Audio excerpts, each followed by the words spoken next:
In fewer than 2 decades, the Spider-Man franchise has already amassed a history of stops and restarts, but the most surprising were the sudden cancellations of Amazing Spider-Man 3 and the spin-offs planned to follow. It was confusing and strange, but there's an interesting story behind why the sequel to a successful movie got tossed in the garbage. The planned sequels. Sony's plans for Amazing Spider-Man 3 and 4 were pretty crazy. The plan involved not only resurrections of both Gwen Stacy and her father, but also Gwen becoming something like the Spider-Gwen character who has since debuted in the comics in 2015. For those not familiar with the comics, Spider-Gwen is basically Gwen Stacy but with the powers of Spider-Man and is from an alternate dimension. To add to that, Sony was also planning some villain-centric films as well, Sinister Six and Venom.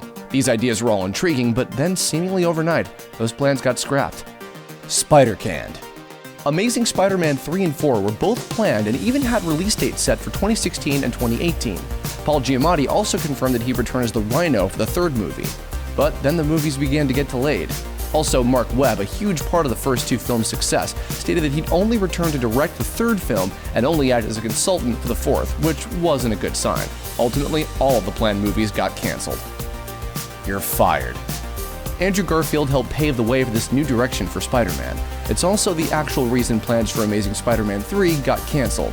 Garfield was supposed to attend a gala after the 2014 World Cup in Brazil, where he'd have been announced as the star of Amazing Spider-Man 3 by Sony bigwig Kaz Hirai, but Garfield canceled at the last minute. Garfield most likely canceled due to feeling under the weather from the long flight there, which is understandable, but still, Hirai felt slighted.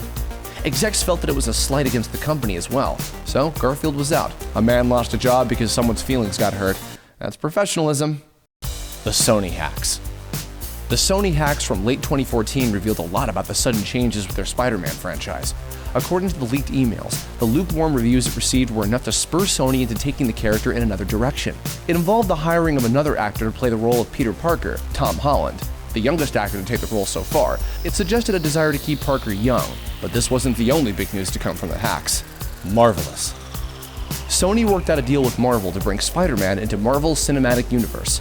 Fanboys and fangirls around the world squealed in delight. Since then, it's been revealed that Spidey would make his debut in a big way as part of Captain America: Civil War. This puts Spidey in line to participate in Marvel's climactic Avengers: Infinity War movies, something a lot of fans want to see.